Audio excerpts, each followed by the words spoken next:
bahwa ada satu-satunya keturunan Nabi Adam alaihissalam yang lahir tunggal. Dia adalah unuk. Dia memiliki ciri yang unik, yakni dengan dua kepala, sebagaimana kepalanya terdapat pada masing-masing bahu, yakni kiri dan juga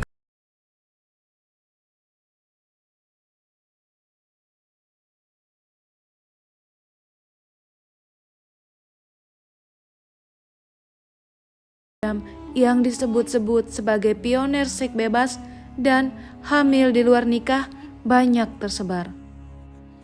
Unuk dikisahkan punya anak haram yang amat kontroversial.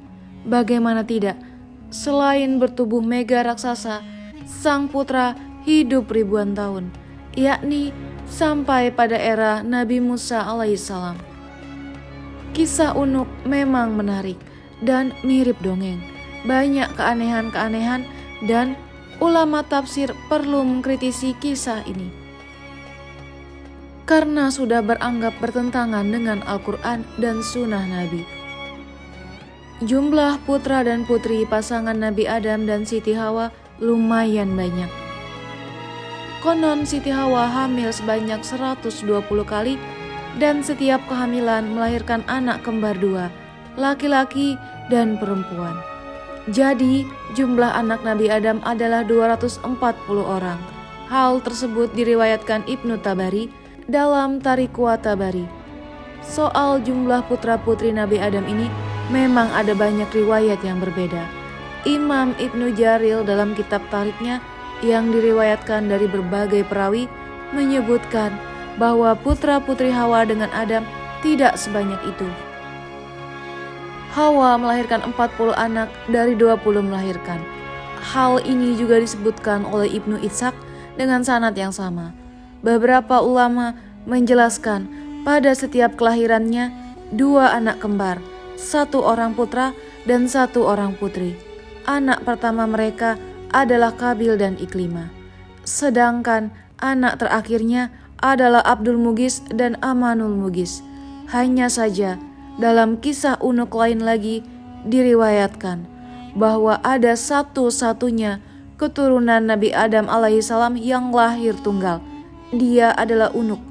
Dia memiliki ciri yang unik, yakni dengan 2 kepala, sebagaimana kepalanya terdapat pada masing-masing bahu, yakni kiri dan juga kanan. Kemudian ciri berikutnya memiliki 20 jari tangan, yakni telapak tangan masing-masing memiliki 10 jari, memiliki kuku yang panjang dan bengkok.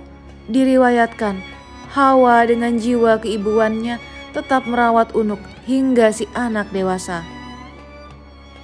Terjadilah peristiwa pembunuhan pertama di bumi, yakni Qabil membunuh Habil. Atas peristiwa tersebut, Qabil pun meninggalkan gunung dan menempati lembah. Maka terpisahlah kedua kelompok Nabi Adam dengan balada yang berbeda. Kelompok yang beriman bersama Adam dan Hawa menempati puncak gunung, sementara Qabil dan keturunannya menempati lembah. Hawa memperlakukan anaknya sama, merawatnya agar menjadi manusia yang beriman dan bertakwa kepada Allah Subhanahu wa Ta'ala. Itu menjadi ciri keturunannya yang mendiami puncak, sementara yang senang melanggar perintah Allah menempati lembah. Saat berangkat dewasa, Unuk bergabung dengan Qabil. Ini terjadi setelah Nabi Adam alaihissalam wafat. Beberapa sejarawan menyebutkan bahwa sebelum meninggal dunia, Adam merasakan hidup bersama anak, cucu, cicit, dan seterusnya hingga berjumlah 40.000 orang. Ketika Nabi Adam wafat, seluruh keturunan Adam menangis selama 7 hari 7 malam karena duka. Melihat hal tersebut, maka setan menggoda mereka. Setan merayu anak-anak Adam yang ada di lembah, sebab perangai anak Adam di lembah tersebut mudah tergoda oleh setan. Iblis menawarkan untuk menghibur mereka dengan musik. Maka dari sinilah bermula musik, berupa seruling, dan suara seruling tersebut terdengar sangat jauh hingga ke puncak. Mereka yang sedang berduka tiba-tiba menjadi heran dengan suara yang aneh tersebut, mendayu-dayu, dan sesekali dengan suara yang menyayat hati. Mereka yang ada di gunung terperajat, namun mereka tetap bisa mengontrol diri, kecuali Unuk binti Adam. Dengan hati bergejolak, ia meninggalkan puncak dan menuju lembah, bergabung bersama Qabil dan saudaranya yang lain, menikmati musik dan tarian. Di lembah, Unuk berjumpa dengan banyak lelaki, dan Unuk pun kecanduan seks bebas. Banyak lelaki menggaulinya. Setiap bertemu laki-laki, dia melakukan hubungan intim.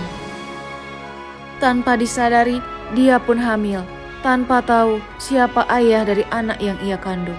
Sejatinya, Unuk tidaklah cantik, bahkan bisa dibilang buruk rupa, sehingga mustahil ada lelaki suka padanya. Namun, Unuk punya ilmu sihir yang membuat lelaki terpedaya. Ia bisa menaklukkan setiap lelaki yang dikehendakinya.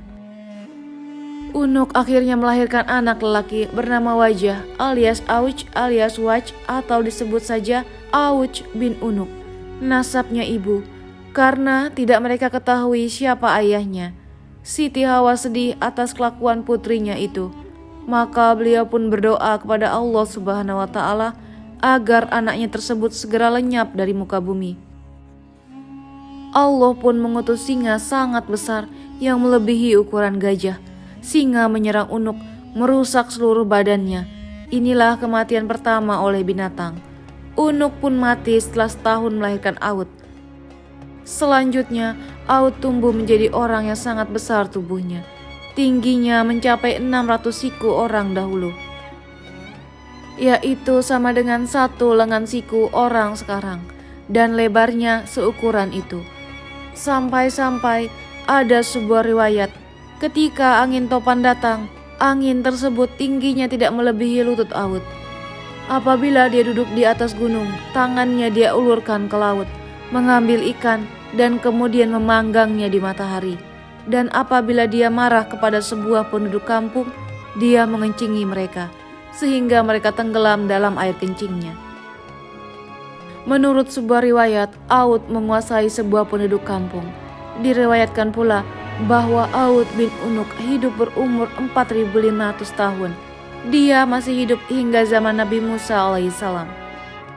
Diriwayatkan pada era Nabi Nuh, Aud bin Unuk berjasa membantu saat Nabi Nuh mengangkut kayu-kayu besar untuk membuat kapal. Dikisahkan Allah Subhanahu wa Ta'ala memerintahkan Nabi Nuh alaihissalam pergi ke Kufah untuk mengangkut pohon saj. Akan tetapi Nabi Nuh bingung bagaimana cara mengangkutnya. Maka Allah memberi wahyu kepadanya bahwa Aud bin Unuk bisa memikulnya. Setelah Allah memberi wahyu kepada Nabi Nuh bahwa yang mampu memikul kayu itu adalah Aud, dari Kufah ke Tanah Hira, suatu perkampungan dekat dengan Baghdad. Maka Nabi Nuh mendatangi Aud dan memintanya memikulkan kayu tersebut untuknya. Aud pun berkata, "Aku tidak akan memikulnya, kecuali engkau mengenyangkanku dengan roti." Kebetulan pada waktu itu Nabi Nuh membawa 3 roti dari kacang. Dia memberikan selembar roti itu kepada Aud dan berkata, "Makanlah roti itu." Melihat itu, Aud pun tertawa dan berkata, "Seandainya roti sebesar gunung itu, ia tidak akan membuatku kenyang. Apalagi roti ini hanya selembar." Mendengar ucapan Aud, Nabi Nuh memotong selembar roti itu dan memberikan kepadanya dan berkata, "Bacalah Bismillahirrahmanirrahim, kemudian makan potongan roti ini." Aud pun memakannya dan kemudian dia diberi lembaran roti yang kedua. Lembaran roti yang kedua baru setengah. Aud telah kenyang dan tidak sanggup memakan apapun. Setelah memakan roti itu, Aud membawa semua kayu tersebut dari Kufah menuju Hira dalam sekali pemberangkatan. Tak kala Nabi Nuh merampungkan membuat bahtera dan banjir mulai datang, Aud memohon kepada Nabi Nuh agar ia diberi tempat dalam bahtera tersebut. Akan tetapi Nabi Nuh menolak keinginan itu. Saat banjir melanda seluruh dunia, tinggi air tidak mencapai lutut Aud bin Unuk. Aud pun hidup hingga masa Nabi Musa alaihissalam. Aud membenci Nabi Musa dan ingin membunuhnya. Dia menghampiri tentara Musa untuk mengetahui jumlah mereka. Dia mendapatkan mereka hanya kumpulan orang dengan 1 farsak. Lalu dia pergi ke sebuah gunung dan kemudian mencabut gunung itu dari bumi. gunung itu dibawa di atas kepalanya dan datang untuk menimpakannya ke tentara Nabi Musa. Pada saat itu Allah mengutus burung hudhud yang paruhnya diciptakan dari besi. Burung hudhud itu turun di atas batu tersebut dan mulailah mematukinya hingga membuatnya berlubang. Lalu ia turun ke pundak Aud dan kemudian masuk ke dalam mantelnya hingga Aud tidak bisa bergerak. Ketika Nabi Musa melihat itu, dia menghampirinya dan memukulnya dengan tongkatnya yang panjangnya 10 siku sambil melompat ke udara setinggi 10 siku. Tingginya Nabi Musa adalah 10 siku. Jadi pukulnya ke betis Aud pun tidak sampai. Akan tetapi setelah Musa memukulnya, Aud tersungkur dan kemudian meninggal serta terlempar ke lapangan kosong seperti gunung yang besar. Diriwayatkan bahwa di negeri Tatar atau Tartares ada sungai yang bernama Atai. Di sana terdapat jembatan lengkung yang besar. Konon jembatan tersebut berasal dari tulang Aud bin Unuk dan merupakan salah satu dari keajaiban dunia.